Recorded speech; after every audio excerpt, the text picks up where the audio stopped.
missed the last 2 games of the season, but when he was in there, it was pretty productive. Do you think this could be the season he puts it all together? We certainly hope so. Xavier's worked really hard. He's been he's had the injury bug and just a variety of issues that some of it was out of his control and some of it maybe wasn't. But I think he's in a good place right now. He's in. He'd probably tell you he's probably in his best shape since he's been at Clemson.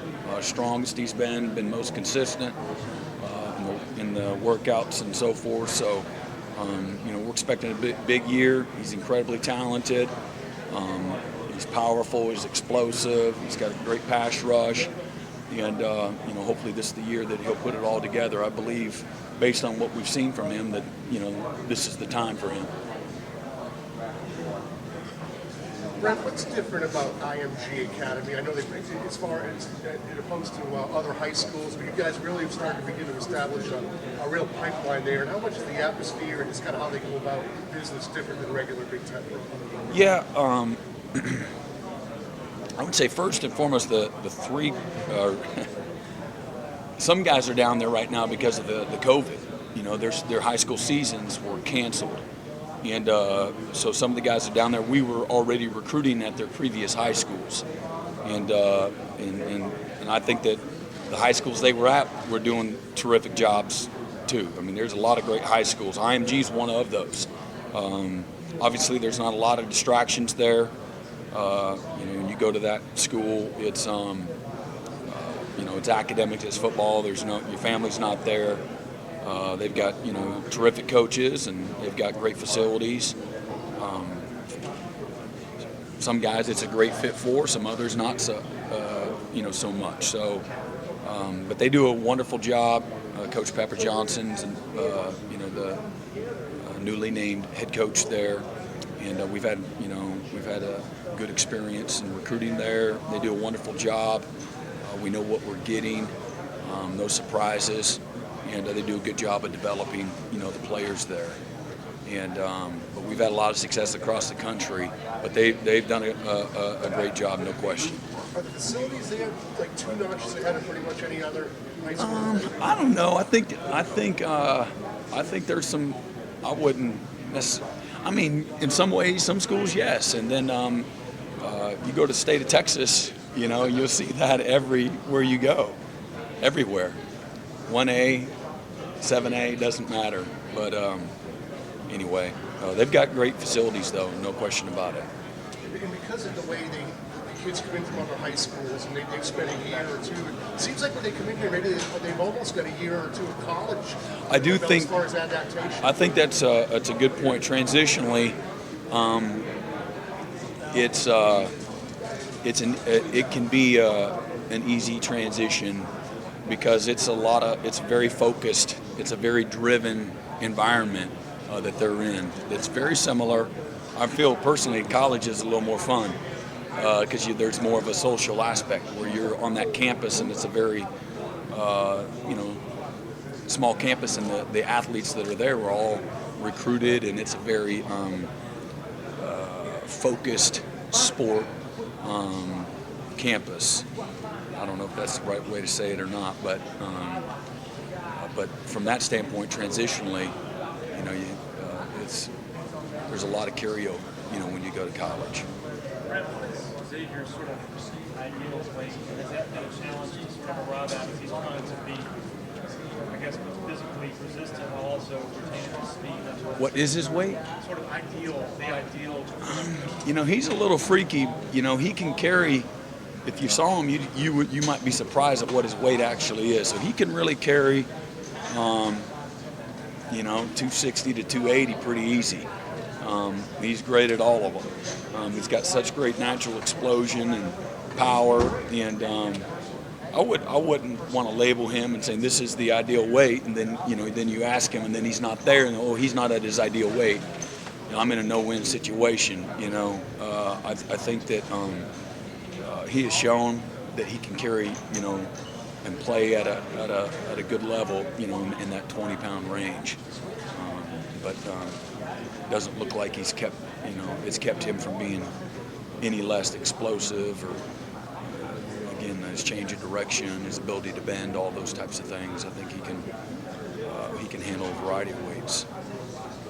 Brent, years past, you've been able to go visit staffs or have staffs come visit you. I'm taking that did not happen this summer, or did it? Did y'all able to go anywhere, or were you able to do anything by Zoom, or how did y'all? We brought some guys in, and we do stuff by Zoom, and then we study ourselves, most importantly, and find ways we can get better. And then we're always looking at people around the country that are successful, and love looking at people that are doing more with less. Where the real coaching is going on. So a little bit of all of it. But you got Barrett Carter, freshman, coming in August for fall camp. How excited are you about getting your hands on him, and how do you expect to use him? Yeah, we'll see how exactly. I mean, put him in a position to make plays. He's looked great. He's long, he's athletic, really smart. He's an instinctual guy. Got a great humility to him, tremendous work ethic. Can play in space, can play in the box. He can do a lot of things, and we're gonna meet him where he's at, give him what he can handle. We'll see once we get on the field and we start working with him, and then rapidly, make a decision on where he can help us this year. Based on where he's at. So a little bit of that is determined on some other guys at other positions, and find out where you need him, and then really try to focus on that particular area, whether that's outside or inside. I think he has the ability to do any of them. So. I'm gonna get set up today. Who? Yeah, absolutely. Yeah, him, Vontae Bentley, Keith McGuire, Sergio are all guys that have cross-trained. He's like 228, 230. Yeah.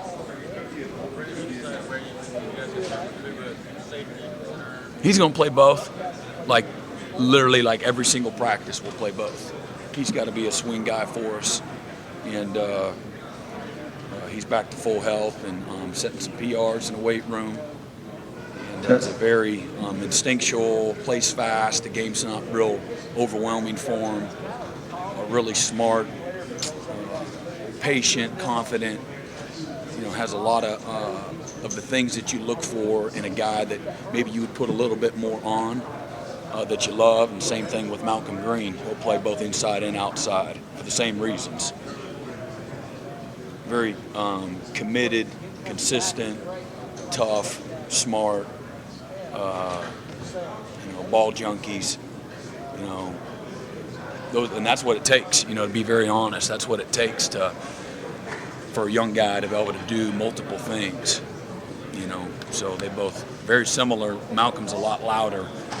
Andrew is a man of few words, but both, at the end of the day, kind of play the same way.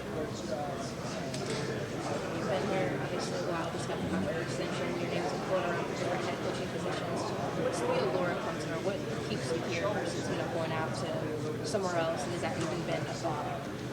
Yes, certainly it's been a thought, but it's the people, the opportunity to be successful, the players that you can recruit, the type of young people, just an established environment, an established culture. It's very hard to beat. We have a beautiful, simple life. It's a very connected community and campus. Don't screw up a good thing. In my career, I've seen a lot of coaches, prematurely, take their super whistle and all their coaching acumen, and they go to somewhere else and don't have the same kind of success. And I love winning. I love to be successful. And I don't think that much of myself to think that you can just go anywhere and have. And again, that's never say never. Just the things that we have that a lot of places don't, that you're always kind of looking for is an alignment, a history of success, location, a community that you want to raise your family in. I want my family to have to sacrifice for anything. You know, we've worked hard to be in the position that we're in as a family, and so I value, you know, the connectivity and the simplicity that we have here. It's just a wonderful place. You got incredible leadership that has integrity. They're about the right things, and they have a very progressive, forward-thinking leadership style. You know, from the president all the way down to Coach Sweeney and Dan Radakovich. So, incredible environment to live and to work and to raise a family. So it's very hard. You put it all together. It's a very hard thing to leave. To be honest with you, but like I said, never say never. Did you give it any more thought this offseason than you had? Probably. I would say that's probably accurate. If you ended up in the sort of Mickey Andrews, Bud Foster, greatest defensive coordinator. Hey, I met Mickey Andrews for the first time yesterday. really? We had lunch together. It's like, I gotta talk to him. There's Mickey Andrews. It's like, wow, man. It was like very humbling, super cool. Only thing I didn't get a picture with him. But man, he what an incredible example he set for all of us young coaches coming up in the profession, and the consistency. I think that's the mark of any. People use great way too often, in my opinion, to label somebody. And to be good, not great, just to be good, you need to be consistent. And man, he's a stealth bomber, man. He's up here, his whole career. Just a wonderful, again, example of what it looks like, and commitment and loyalty, consistency. Had achieved at the very highest level, and players loved him and respected him. His guys always played with so much passion and effort. So it was a real honor to be able to meet him. But if that happens, that's not the worst thing that could ever happen. I've never, again, thought so much of myself that I looked at life that way. You want fulfillment. You don't want to screw up happy. Don't screw up happy, and it's easy to do if you're not careful. So, I'm able to come to work every day and chase and, fulfill my purpose every single day. So whether, I sit in the head coach's office or I'm down the hall, I'm leading, I'm teaching, and doing what I love to do. What was the impetus of you and Mickey getting together?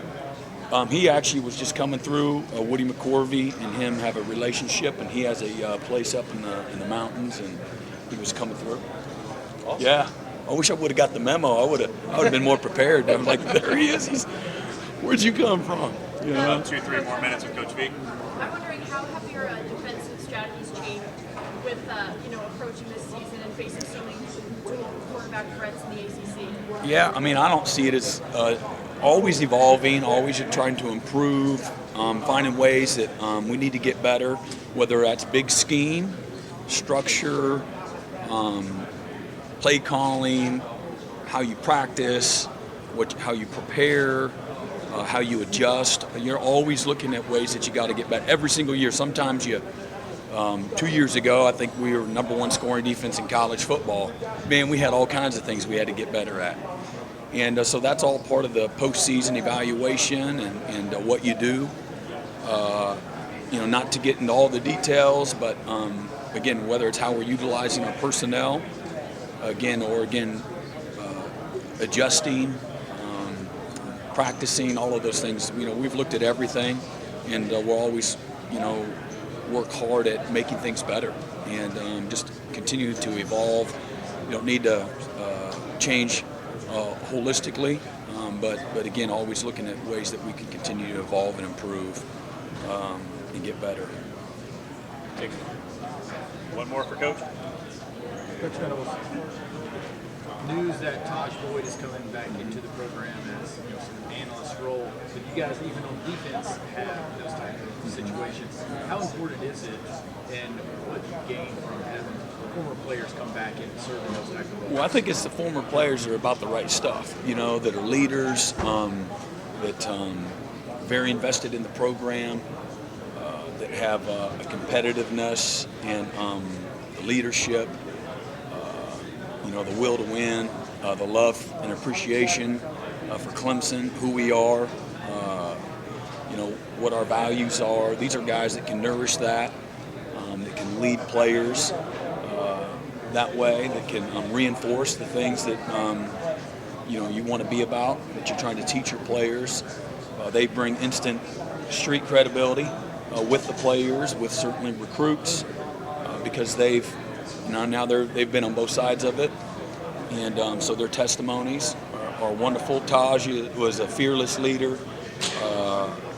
Got a huge personality, just a lot of life. Football's been great to him, and so he's got a lot to give back, to pay it forward. And I think he's a natural because he's a great communicator. He's real and genuine in his relationships, and then again played at the very highest level. I think he'll make a terrific coach. He's got all the natural qualities for it, but just a very magnetic personality. Players will be attracted to that immediately.